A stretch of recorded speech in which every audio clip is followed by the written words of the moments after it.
이 시간 하나님 앞에 나와서 예배를 드리는 여러분에게 하나님께서 함께 해주시고 또 하나님께서 살아계심과 역사하심을 체험하는 복된 시간이 되시기를 주님의 이름으로 축원합니다.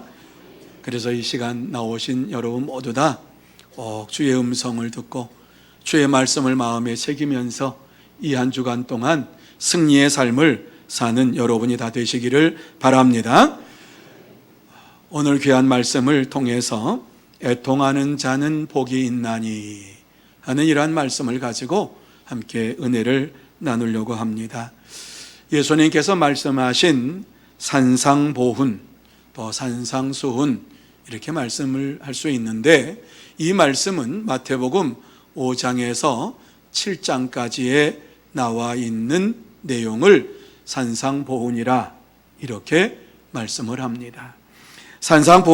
이 산상보훈을 또 신학자들은 기독교 대헌장이다 이렇게 얘기를 합니다. 기독교 대헌장 가운데에서 가장 중요한 핵심은 바로 팔복이다.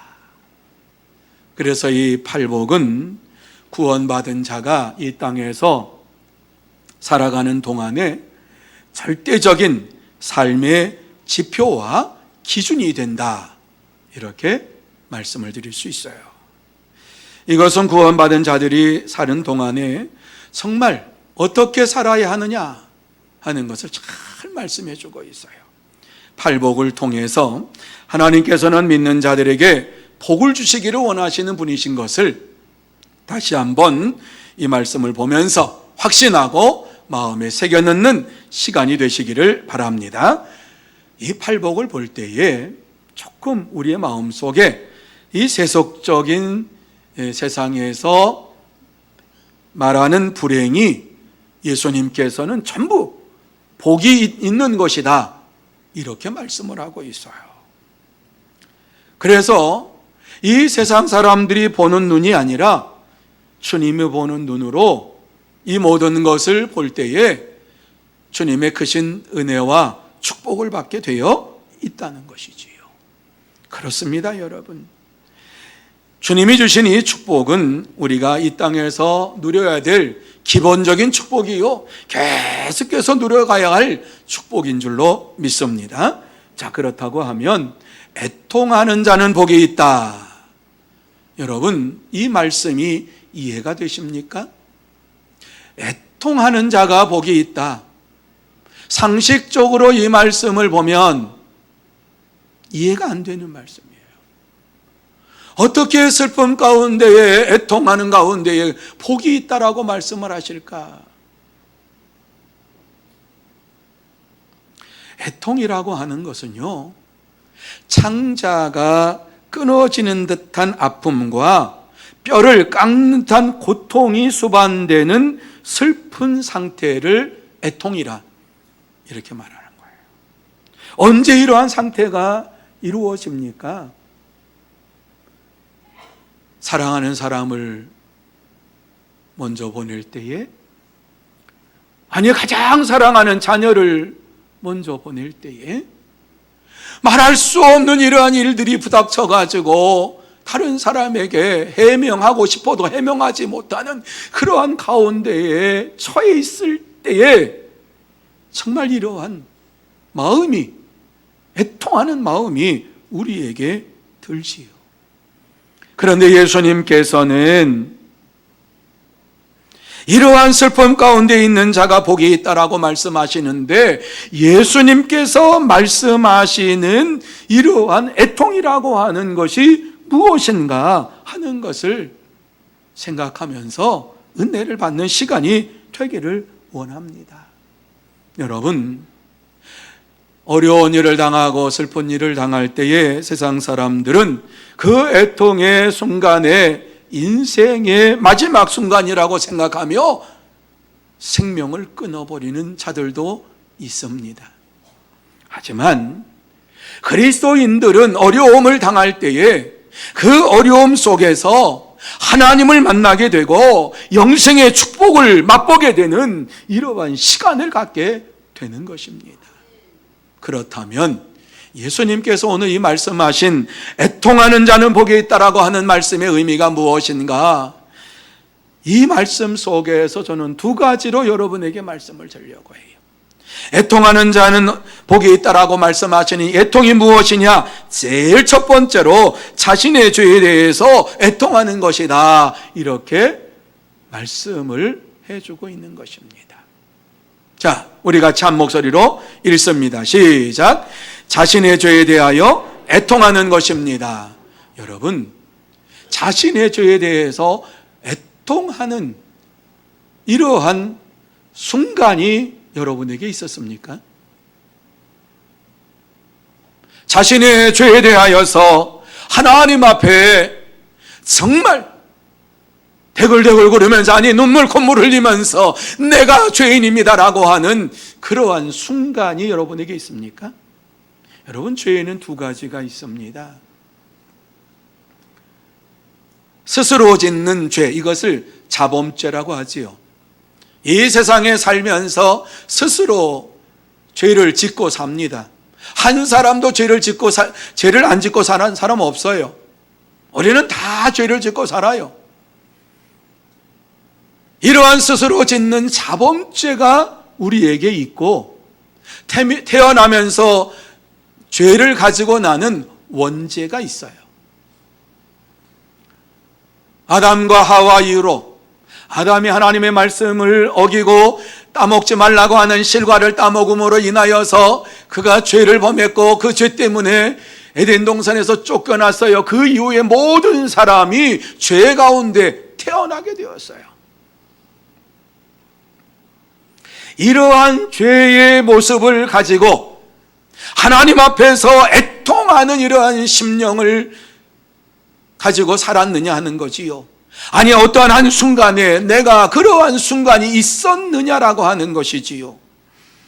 정말 우리의 심령을 들여다보면서 애통할 때에 애통하지 못했다라고 하면은 그것 때문에 하나님 앞에 부르짖는 이러한 시간이 우리에게는 분명히 있어야만 합니다. 하나님께서 말씀하실 때에 마땅히 해야 할 일을 하지 못하는 애통함이 우리에게 있어야 되고, 하나님께서 하지 말라고 하는 이런 말씀을 했음으로 인하여서 애통함이 우리에게 있어야 되고, 악을 행하고 싶지 아니하지만 악을 행했기 때문에 하나님 앞에서 어찌할 수 없는 모습을 가지고 애통하는 이러한 마음이 우리에게 있어야만 되지요. 나의 악한 모습을 보면서, 또한 죄의 본성을 보면서 죄로 인하여서 어찌할 수 없는 이러한 가운데 있는 자신을 보며 애통하며 부르짖는 이러한 삶이 우리에게 있어야만 됩니다. 이러한 죄에 대한 애통함이 우리에게 없다면 죄 용서함을 받을 수 없습니다. 그래서 주님께서는 우리에게 감사하게도 약속의 말씀을 주셨습니다. 그것은 하나님 앞에 우리의 죄를 자복하면 다 용서해 주시겠다고 약속의 말씀을 주셨습니다. 그것이 요한일서 1장 9절입니다. 같이 한번 이 말씀을 마음에 새기면서 읽습니다. 시작. 만일 우리가 우리 죄를 자백하면 그는 미쁘시고 의로우사 우리 죄를 사하시며 우리를 모든 불의에서 깨끗하게 하실 것이요. 믿으십니까? 아멘. 이 약속의 말씀을 주시면서 누구든지 죄를 자백하면 그 죄를 깨끗하게 씻음받을 수 있다라고 말씀합니다. 여러분, 이 말씀은요, 처음 예수 믿는 자들에게 하시는 말씀이 아니라 오늘 저와 여러분에게 하신 말씀인 줄로 믿으시기를 바랍니다. 성경에 보면 바울 사도는 복음을 열심히 증거했어요. 담에색 도상에서 부활하신 예수님을 만나고 자기가 죄인인 것을 깨닫고 이제 복음을 위해 살겠다고 열심히 주의 복음만을 위해서 달려가고 주의 말씀을 증거하는 이러한 믿음의 삶을 살았어요. 그리고 그의 인생길을 걸어온 인생길을 생각해 볼 때에 하나님 앞에서 그는 무엇이라고 고백했을까요? 내가 이렇게 하나님 앞에서 내가 믿음으로 살았습니다. 내가 이와 같이 하나님 앞에 영광을 돌리며 살았습니다. 그렇게 고백하지 아니하고 이제 그의 인생의 황혼길을 가면서 마지막 로마에 있는 성도들에게 편지를 쓰면서 무엇이라고 편지를 편지 속에서 고백합니까? 들어보세요. 내 속 곧 내 육신에 선한 것이 거하지 아니하는 줄을 아노니 원함은 내게 있으나 선을 행하는 것은 없노라. 내가 원하는 바 선을 행하지 아니하고 도리어 원하지 아니하는 바 악을 행하는 도다. 이렇게 그는 고백을 했어요.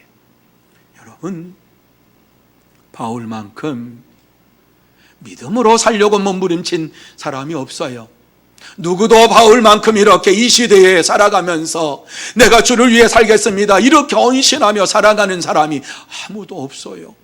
그런데 바울 자신은 그렇게 열심히 복음을 전하고 자기 자신을 들여다볼 때에 자기의 심령 속에 죄악이 가득 차 있는 것을 봤어요.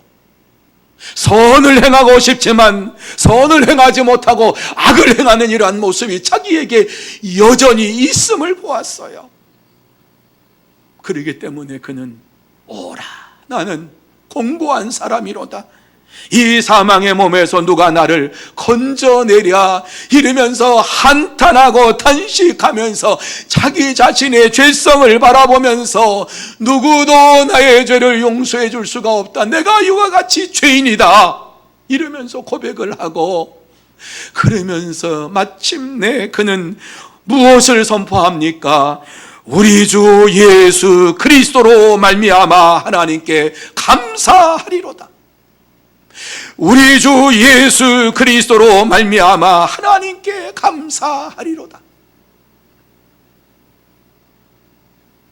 누구도 자신의 죄를 용서해 줄 수가 없고 오직 예수님만 나의 죄를 용서해 주십니다 이러면서 하나님 앞에 감사로 영광을 돌리는 것입니다. 다윗도 마찬가지입니다. 다윗은 목동에서 왕으로 하나님께서 세워준 사람이에요. 자신의 인생길을 돌아보면서 그는 무엇이라고 고백을 합니까? 애통하는 마음을 가지고 자기의 죄성을 바라보면서 죄악된 모습을 바라보면서 나는 벌레요 사람이 아니라 사람의 비방거리요 백성의 조롱거리니이다 이렇게 그는 자기 자신의 죄악된 모습, 목동에서 왕의 자리로 세워주시고 하나님이 인정하시고 다윗만큼 그렇게 하나님께서 그 신하게 지내신 분이 없어요. 그런데 자기 자신을 들여다볼 때에, 하나님 앞에서 자신을 볼 때에 나는 벌레요 사람이 아닙니다. 왜 내 속에 아직도 죄가 가득합니다. 그래서 그는 하나님 앞에 계속해서 부르짖습니다. 여호와여 멀리하지 마옵소서. 나의 힘이시여 속히 나를 도우소서. 하나님께서 나의 힘이 되십니다. 하나님께서 나를 도와주셔야만이 이 죄악된 이러한 모든 것이 깨끗하게 씻어질 줄로 믿습니다 이러면서 하나님 앞에 간구했습니다. 그러면서 마침내 그는 선포합니다. 주께서 내게 응답하시고 들소의 뿔에서 구원하셨나이다. 하나님만이 나의 구원주가 되심을 고백합니다. 하나님께서 나의 모든 죄를 용서해 주시고 나를 죄악에서 구원해 주신 분임을 선포하면서 하나님만이 나의 하나님이십니다. 하나님만이 나의 구세주이십니다. 나의 죄를 용서해 주시는 분이십니다 이러면서 영광을 돌렸습니다. 그렇습니다, 여러분. 누구든지 자신의 죄를 회개할 때에 하나님께서 그 죄를 용서해 주시고 구원해 주실 줄로 믿습니다. 오랫동안 교회 문 밖에서 서성이면서 믿음 생활하지 않았던 인도의 한 청년의 간증입니다. 그가 어느 날 눈이 아파서 병원에 갔습니다. 여름 되니까 요새 눈병 환자들이 이제 나타나기 시작하는데요. 눈이 아파서 그저 뭐 별일 아니겠지 찾아갔는데 의사가 점검을 하고서 심각한 말로 얘기합니다. 어떻게 하죠? 지금 당신은 당신의 눈에 아주 심각한 바이러스균이 침투해서 당신의 눈을 상하게 할 뿐만 아니라 이것을 가만 놔두면 이것이 전신에 퍼져서 당신이 곧 죽게 됩니다. 빨리 수술해야 됩니다. 무슨 얘기입니까? 두 눈을 뽑아내야 된다고 하는 얘기를 했습니다. 청천벽력 같은 일이었습니다. 이해가 되지 아니하는 겁니다. 뭐라고요? 다시 말씀해 주세요. 쉽게 말씀드리면 눈을 빼야지 당신이 살고 눈을 가지고 있으면 당신은 그것 때문에 곧 죽습니다. 빨리 수술해야 됩니다. 이렇게 이 말을 듣고 너무 기가 막혀가지고 한숨이 나옵니다. 한탄이 나옵니다. 번민과 슬픔 속에서 어떻게 해야 될까 정말 도무지 모르겠습니다. 기가 막혀서 몸부림을 치고 있는데 이 소식을 들은 크리스찬 친구가 찾아와서 그에게 권합니다. 여보게, 하나님 앞에 한번 기도해 보게. 내가 함께 기도해 주겠네. 그래서 막다른 골목에 있는데 무슨 말을 못 듣습니까? 그렇게 해 주겠냐고. 그래서 병원에서 가까운 교회 가가지고 두 친구와 둘이서 같이 기도를 하는데 가만히 생각할 때 기도하려고 앉으니까 참 염치가 없습니다. 그렇게 예수 믿으라고 얘기를 했는데 예수 안 믿겠다고 끄떡도 하지 않다가 죽게 되니까 이제 나와가지고 살려달라고 하는 게 참 염치가 없었습니다. 그럼에도 불구하고 지금 자기의 형편을 보니까 살려줄 분은 하나님밖에 없습니다. 그러면서 하나님 앞에 부르짖었습니다. 제 용서해 주시고요, 이 두 눈을 좀 고쳐주시기 바랍니다. 주님께서는 고치실 수 있기 때문이요. 이러면서 친구가 옆에서 기도하니까 그 기도 따라서 같이 기도하고 막 기도합니다. 자기의 이 지금 상황을 얘기하고 있는 것이지요. 그런데 갑자기 기도하는 가운데 자기의 죄가 자꾸 생각이 납니다. 그 옆에 있는 친구에게 너나 예수 잘 믿으라고, 더 이상 예수 믿으라고 얘기하면 너 보지 않을 거라고 이러면서 막 핍박했던 게 막 생각나는데 그것 때문에 막 눈물이 쏟아져 나옵니다. 자기가 지은 이러한 모든 죄가 막 눈물이 쏟아져 나오는데 주체할 수 없을 눈물이 막 쏟아져 나옵니다. 여러분, 예수를 믿을 때 예수를 믿고 난 이후에 이렇게 눈물이 쏟아지는 이러한 체험을 하셨지요. 하신 분들은 하나님의 역사하심 속에 살아가는 복된 자인 줄로 믿습니다. 저도 그러한 체험했어요. 주체할 수 없어요. 길거리 갑자기 가는데 막 눈물이 막 쏟아져 나오는데 우리 친구가 어찌할 수 없으니까 저를 건물 안으로 데려가가지고 엉엉 울었어요. 하나님 이러면 안 되잖아요. 이렇게 하면 안 되는데 그만 울고 싶은데 왜 자꾸 눈물이 나와요. 막 눈물이 줄줄줄줄 나오는데 여러분, 이 친구가, 이 병자가 하나님 앞에서 기도할 때 주체할 수 없는 눈물이 쏟아져 나오고 울고 또 울었습니다. 너무너무 울어가지고 눈이 퉁퉁 부을 정도로 울었습니다. 그런데요, 마음에 평안이 찾아오는 거예요. 용기가 생기는 거예요. 그래, 이렇게 죽느니 두 눈 뽑고 예수님만 의지하고 예수 믿다 천국 가야지 이러면서 마음에 결단을 하고 다음날 병원에 찾아갔어요. 찾아가서 의사가 수술하기 전에 다시 한번 점검하자고 점검을 했어요. 언제 어떻게 수술해야 될 건가 이제 해서 점검을 한 거지요. 그런데 의사가 깜짝 놀라면서 독균이 안 보입니다. 도대체 어제 뭘 했습니까? 독균이 안 보입니다. 그 순간에 이 청년이 소름이 끼쳤어요. 그러면서 그의 머릿속에 하나님이 해주셨구나, 하나님께서 하셨구나, 이런 마음이 쑥 들어왔어요. 다시 그의 눈에서 주체할 수 없는 눈물이 흘러내렸어요. 그렇습니다, 여러분. 그의 뜨거운 회개의 눈물이 그의 눈을 고쳐주었고 구원함을 받는 이러한 역사가 나타나게 되게 한 것이에요. 사랑하는 성도 여러분, 이 시간에 다시 한번 저와 여러분을 돌아보는 시간이 되었으면 좋겠어요.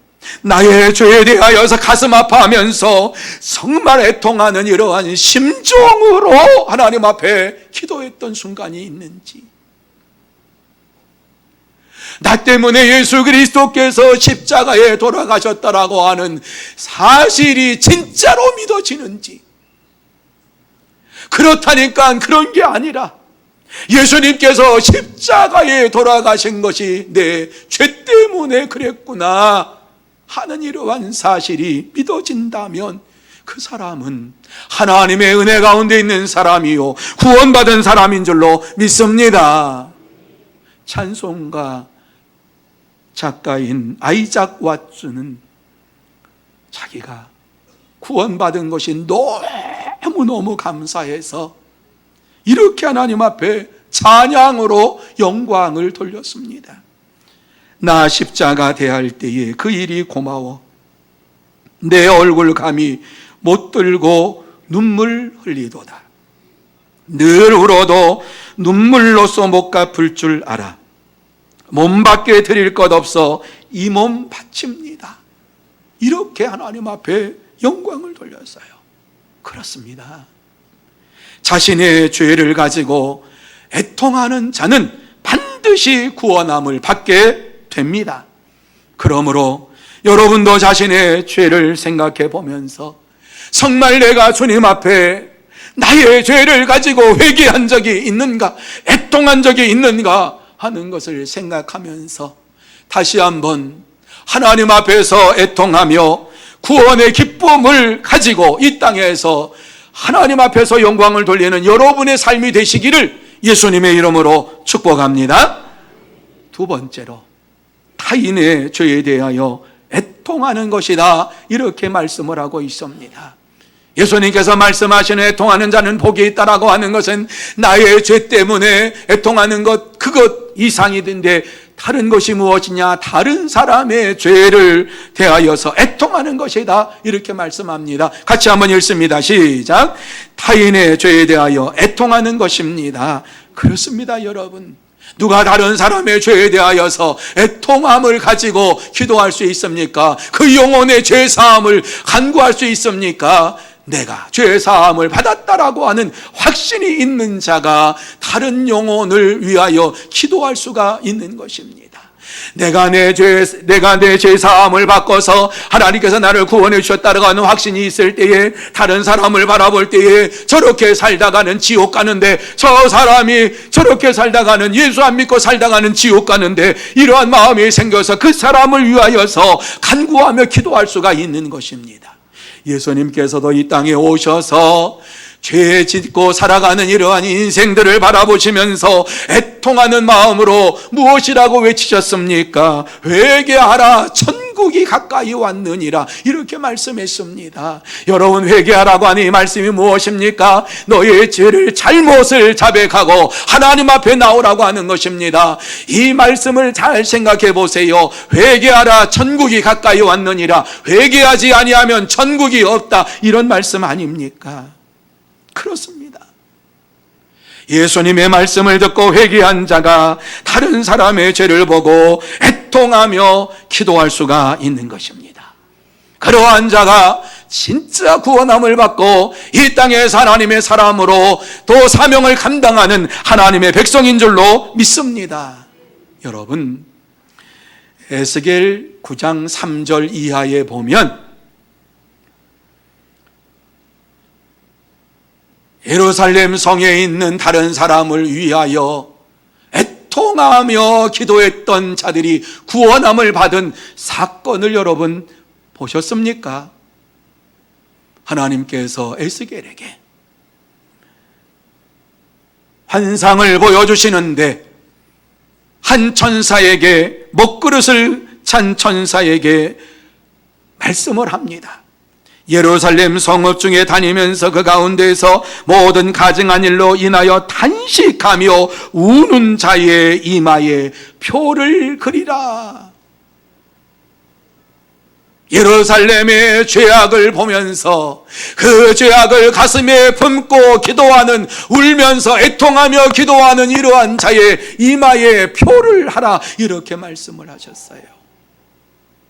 그리고 또 다른 천사에게 그 성읍에 사는 모든 자들을 다 죽이되 이마에 표가 있는 자에게는 가까이 하지 말라, 이렇게 말씀을 하셨어요. 다시 말씀드려서 예루살렘의 죄로 인하여 탄식하며 슬퍼하는 이러한 자들을 살려주시고 나머지를 다 멸하라고 하는 이러한 말씀을 주신 것이지요. 그렇습니다. 타인의 죄를 보고 애통하는 마음을 가지고 하나님 앞에 부르짖는 이러한 자가 하나님의 위로함을 받게 되고 하나님의 구원을 받게 되는 줄로 믿습니다. 그렇습니다. 주님께서도 죄값으로 파멸될 예루살렘을 바라보시면서 애통해 하셨던 순간이 있습니다. 예루살렘 성이 멋있게 지어진 성입니다. 20년을 들어서, 아니 수십 년을 들어서 보수하고 공사하며 지어진 이러한 성입니다. 그런데 그 성을 바라보면서 그 안에서 죄 짓고 살아가는 자들을 바라볼 때에 애통해 하시면서 돌 위에 돌 하나가 놓여지지 아니하도록 완전히 무너질 것이다, 이렇게 말씀을 하셨습니다. 주님께서는 이 땅에 오셔서 애통하는 마음으로 사셨던 것을 보게 됩니다. 그래서 히브리서 5장 7절에 예수님의 생애에 대해서 이렇게 한 구절로 말씀을 하고 있지요. 그는 육체에 계실 때에 자기를 죽음에서 능히 구원하실 이에게 심한 통곡과 눈물로 간구와 소원을 올렸고 그의 경건하심으로 말미암아 들으심을 얻었느니라, 이렇게 말씀을 해주고 있습니다. 예수님께서 육체 가운데 계실 때에 능히 그를 죽음 가운데 살리실 하나님을 향하여서 심한 통곡과 눈물로 간구와 소원을 올렸다. 간절히 기도했다. 기도함으로 인하여서 그의 경건하심으로 말미암아 응답이 있었다. 들으심을 얻었다. 이렇게 말씀을 하고 있습니다. 예수님께서도 이 땅에 오셔서 다른 사람의 죄를 보시면서 안타까워하시고 그 죄악을 보고 애통하는 마음으로 기도할 때에 하나님께서 응답해 주셨다, 이렇게 말씀을 하고 있습니다. 그래요, 여러분. 저와 여러분이 이 땅에 사는 동안에 예수님처럼 이웃의 고통과 질병과 죄악을 보면서 그 모습을 가슴에 품고서 애통하는 이러한 자가 되시기를 주님의 이름으로 축원합니다. 그럴 때에 하나님의 위로하심이 임하게 되는 것입니다. 하나님께서 역사해 주시는 것입니다. 다른 사람의 죄를 바라보면서 그래, 그렇게 살면 너 죽지, 이렇게 사는 자가 아니라 그의 영혼을 가슴에 품고 하나님 용서해 주시기 바랍니다. 애통하는 마음을 가지고 부르짖을 때 그 영혼이 살아나고 하나님의 위로가 저와 여러분에게 넘치게 임하게 될 줄로 믿습니다. 여러분, 마틴 루터는 신부가 되어서도 이 죄의 문제를 해결하지는 못했어요. 왜? 가톨릭에서는 그렇게 가르쳤거든요. 죄의 문제를 해결하기 위해서는 선행을 해야 되고 고행을 해야 된다. 그래서 수도원에 들어가서 자꾸 악한 생각이, 뭐 신부가 돼도 말씀을 가르쳐도 악한 생각이 속에서 나오니까 자기를 채찍질하면서 자기를 정결하게 만들기 위해서 내 육신을 정결하게 하기 원합니다, 그러면서 채찍질하고 했는데, 고행을 했는데도 죄가 사라지질 않아요. 마음속에 죄의 이러한 모습이 사라지질 않아요.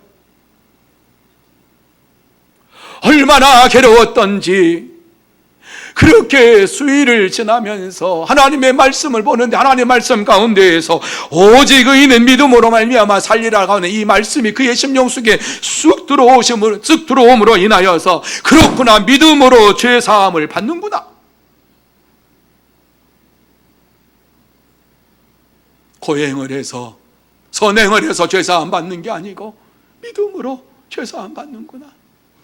이 말씀을 대하고 너무너무 감사해서 하나님 앞에 눈물로 기도하고, 그래 이 말씀을 전하자. 그래서 오직 의인은 믿음으로 말미암아 살리라라고 하는 이러한 말씀을 애통하는 마음을 가지고 다른 사람에게 선포하기 시작했고, 드디어는 종교개혁을 일으키는데 오직 의인은 믿음으로 살리라, 오직 의인은 믿음으로 말미암아 살리라, 이 말씀을 가지고 교회를 개혁하는 역사가 일어나게 된 것이에요. 하나님께서 그에게 큰 은혜를 베풀어 주셨고 큰 위로함을 허락하여 주신 것이에요. 사랑하는 성도 여러분, 다른 사람의 죄를 인하여 가슴 아파하며 애통하는 자는 하나님의 위로와 구원함을 받게 될 줄로 믿습니다. 그러므로 저와 여러분이 다른 사람의 죄에 대하여서 그래 너 죄 짓고 그렇게 지옥 가라, 이게 아니라 죄에 대해서 가슴 아파하면서, 민족이 저지른 이러한 죄에 대해서 가슴 아파하면서 애통해하면서 하나님 용서해 주시기 바랍니다. 이렇게 간구할 때에 우리 민족의 죄가 용서함 받고 이웃의 죄가 용서함 받고 구원함을 받고 우리에게는 위로의 역사하심이 넘치게 임하게 될 줄로 믿습니다. 이제 말씀을 마칩니다. A.W. 토저 박사는 아주 영적인 이러한 믿음의 사람입니다. 이분의 책을 보면 정말 은혜스러운 이러한 것들이 참 많이 있어요. 저도 이분의 책을 많이 가지고 있어요. 성령에 대해서 정말 깊이 연구하신 분이고, 성령의 역사하심을 정말 우리가 이 땅에서 체험하려면 어떻게 해야 되느냐, 성령 체험, 성령 충만, 성령 세례, 이러한 영적인 이러한 것에 대해서 많이 말씀을 해준 분이에요. 이분이 이렇게 얘기를 했어요. 성경은 눈물 속에서 쓰여졌기 때문에 눈물 앞에 최고의 보물을 내놓는다 라고 얘기를 했어요. 여러분, 예레미야 선지자 같은 분들은, 아니 느헤미야도 그렇고요, 선지자들은 전부 눈물로 계시를 받고 눈물로 이 말씀을 선포했어요. 말씀을 전할 때에 애통하는 마음으로 이 말씀을 전했어요. 다 이스라엘 백성이 구원받기를 원하며 전했어요. 그렇게 성경을 썼기 때문에 눈물로 성경을 보는 자는 최고의 보물을 받게 된다. 얼마나 은혜스러운 말씀인지 몰라요. 뿐만 아니라 요한네스 클리마코스라고 하는 수도사는 영적 상승의 사다리라고 하는 이러한 책에서 애통은 영혼 안에 있는 황금 채찍이다 이렇게 얘기를 했어요. 왜냐하면 애통할 때에 우리 자신의 죄악된 모습을 보게 되고 회개하게 된다. 회개할 때에 우리의 영혼이 정화된다. 우리의 영혼이 정화되기 위해서는 날마다 잘못된 이러한 욕망을 해독하기 위해서는 애통하는 삶이 있어야 된다. 이렇게 그는 얘기했어요. 뿐만 아니라 제임스 화이트 목사님은 영적으로도 아주 충만한 분인데 이분도 이렇게 얘기를 했어요. 우리가 겪은 슬픔은 하나님께서 우리 삶 속에 있는 불순물을 제거하는 수단이다. 이렇게 얘기를 했어요. 정말 공감이 가는 얘기들이에요. 이분들은 오랜 믿음 생활하고 영적으로 여가 충만해서 일목요연하게 우리에게 말씀해주고 있는 것은 애통하는 자는 이 땅에서 위로함을 받는데 우리의 마음속에 있는 모든 죄가 씻음받고 불순물이 씻음받고 정말 하나님의 위로를 받는 축복을 받게 된다. 이렇게 우리에게 말씀해주고 있는 거예요. 하나님 앞에서 애통하며 눈물을 흘리며 부르짖을 때에 저와 여러분의 심령 속에 하나님의 위로하심이 넘치게 임하게 될 줄로 믿습니다. 하나님의 정결함이 나타나게 될 줄로 믿습니다. 하나님의 기쁨이 임할 줄로 믿습니다. 평안이 나타날 줄로 믿습니다. 사랑하는 성도 여러분, 애통은 하나님을 만나는 지름길입니다.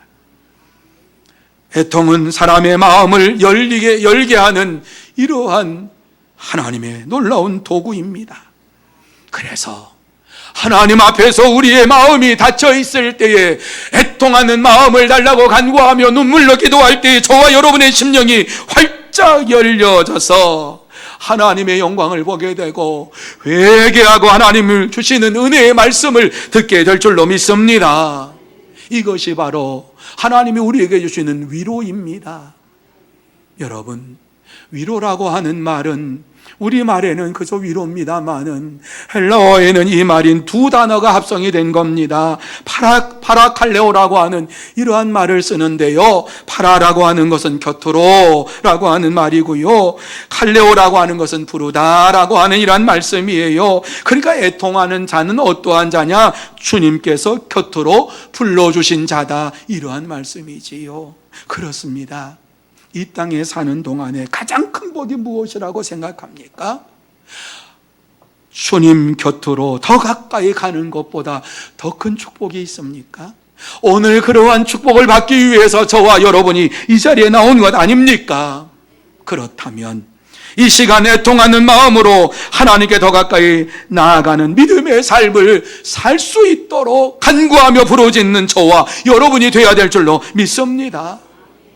그래서 정말 하나님의 위로하심을 받고 날마다 살아갈 때에 주 안에 있는 나에게 딴 근심이 있으랴 찬양하면서 주님께서 나의 모든 죄를 용서해 주시고 깨끗하게 해주심을 감사합니다. 주님 안에서 모든 것이 은혜로 이루어졌습니다. 내가 죄사함 받았습니다. 찬양하며 고백하며 하나님의 영광을 드러내는 믿음의 삶을 살아가는 성도 여러분들이 다 되시기를 예수님의 이름으로 축복합니다. 기도하시겠습니다. 하나님 아버지, 하나님 아버지,